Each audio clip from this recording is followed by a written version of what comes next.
Okay, let's talk about ID cards, because we've been hearing from senior members of the government in the last few days saying that they are supporting the idea of introducing them. Let's have a listen to the Prime Minister and the Home Secretary. I'm determined to stop people making that crossing across the channel and to get people out of our hotels. And therefore I am looking at ID cards or digital ID, because we do need to look at the pull factors. We have got to deal not just with disrupting the trade in people that is bringing people across the channel, but we've also got to deal with some of the reasons why they're getting in the boat in the first place, looking to come to the UK. And to our mind, digital ID has a role to play here. So, Lucy, are you in favour of this idea? Absolutely not. I think it's a slippery slope, obviously, and I think, you know, to coat it in the narrative that it's supposed to, you know, help with immigration and help with illegal immigration is just farcical. I think it's something that is being wrapped around as a narrative to try and get people who originally didn't like it to accept it. It's quite ironic. I remember mainly talking about this 2 or 3 years ago, about how, well, you can see the government doing this at some point, whether it's to do with net zero, whether it's to do with immigration. And many of us were accused of being conspiracy theorists for suggesting this.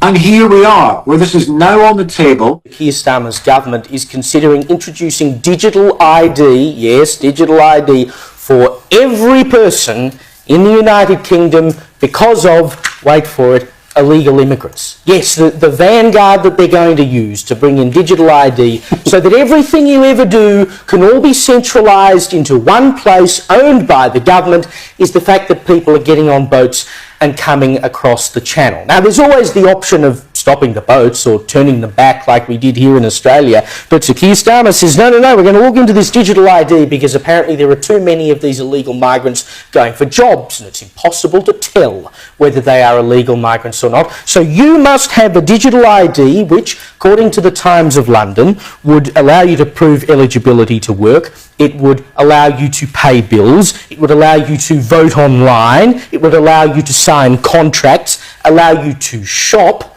I mean, are we talking about you're going to need a digital ID to go into a shop now and to access health information?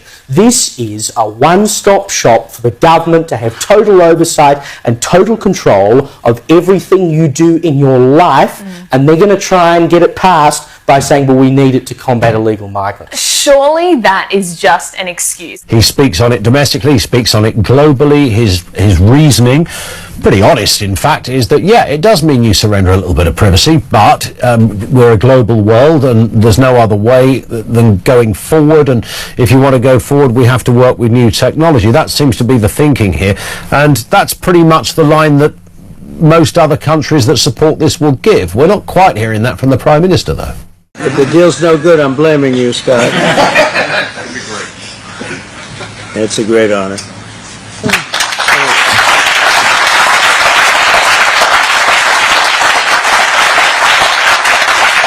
This agreement will also help America and our British allies dominate the future of artificial intelligence. You need the energy. You have to have the energy. That's one thing I learned very quickly. They need a lot of electricity.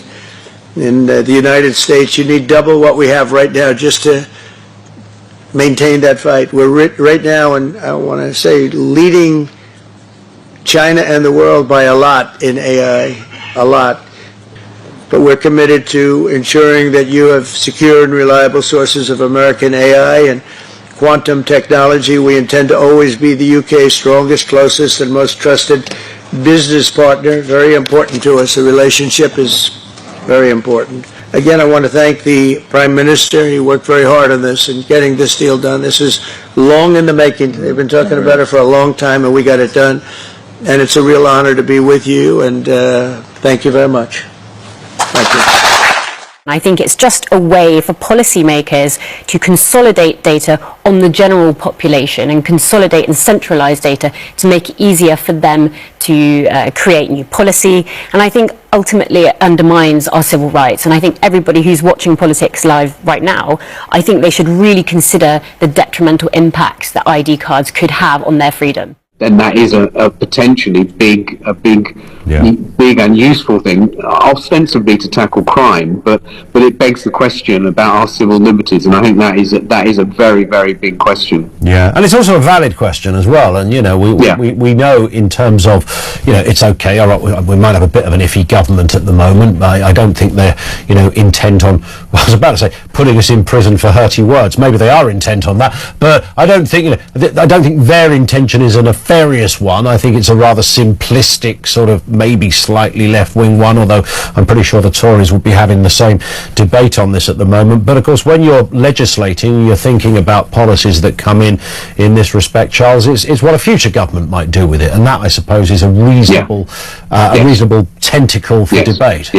Yes, clearly. I mean, we don't want to be in a situation. I mean, if you look at the way in which the Chinese operate with surveillance of virtually the entire population in one way or another, virtually to the point, as you joked earlier, about walking out of a room and having a chip in your hand, it's not far from that in China, I think. And so therefore, it is a slippery slope, and you can only make a decision like this with a big consensus, and it wasn't in the manifesto. So is it a knee-jerk reaction to a fact that they've lost the initiative on migration? Yeah, I'm pretty sure it's exactly that. Charles, great to have you on with us, sir. Thank you. Charles Hymas is the Home Affairs editor over there at the Telegraph. Thank you to him. James Melville, social and political commentator, friend of the show as well. James, good afternoon to you. Look, I know, like me, we're big fans of Keir Starmer. He's a top bloke. He's got it all. Is he there? Has he got it all sorted out? He knows what he's doing. I don't think he's with us. Is he with us? Oh, okay. James, are you with us? Hi. I'm here. Hello. Sorry, you weren't. Nobody put you up on the screen, so I couldn't see you. I was assuming you lagged off somewhere. Big supporter of Starmer, of course. I know you are, and you love all of his work and his greatest hits. And this is just another one. I'm sure you're going to tell me it's splendid stuff. Bring it on. Yeah, it's another example of government overreach. I think there's a number of problems here. First of all, how is this going to solve the problem? It seems to me, again, it's a bit of deflection from Starmer and the government to say, okay, we've got a problem, there's the reaction, and this is our solution under the auspice of safety and convenience. The words and mantras of most authoritarian governments in history. We've seen this playbook before. We've talked about this even in COVID. There has actually been a form of digital ID, universal digital ID before, when we moved towards vaccine passports. So we have gone through this drill before, but there's other aspects that are a problem with this. And I think a conversation that needs to be had when we're talking about digital ID is about what exactly is the social contract between government and also the public. They're supposed to be working for us.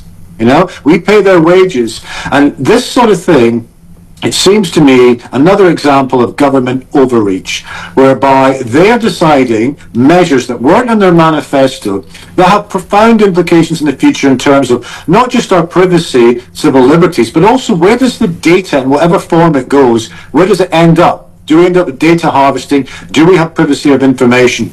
And ultimately, what is the objective in terms of the thing that they're saying they're going to try and fix? Illegal migration. And it does pose questions about how far you take this, bearing in mind we have gone through this before with vaccine passports. There seems to be a constant push to try and get this through the door, and I'm just wondering why there is this constant push, because we've seen that this sort of collection of data and the centralization of data, I think, is a defense folly. I think having all of our eggs in one basket, having all of our, medical data, all of our financial data, this opens up a world of discrimination for the ordinary person. And the mandatory section, I think this is something that won't be mandatory. It will be increasingly enforced, like COVID passports that was tried to get through the last government, and I think that's what will happen here. I'm worried about it. And ultimately, what will the government do with this? Will it just be focused on one issue? I doubt that very much. It could then mission creep into other aspects of the loss of privacy and possibly other things bolted onto it. Where does it actually stop? And as you pointed out, what happens with future governments? Will this be ditched? Will other things be carrying on in terms of digital ID? And it is a bit of a concern, I think, that 80% of people would welcome a form of universal digital ID. I think the first debate, I did about this was, I'm tempted to say maybe 20 odd years ago, maybe 25 years ago, the first time it was in that ballpark, because this discussion has been around forever, that you would have a sort of global database.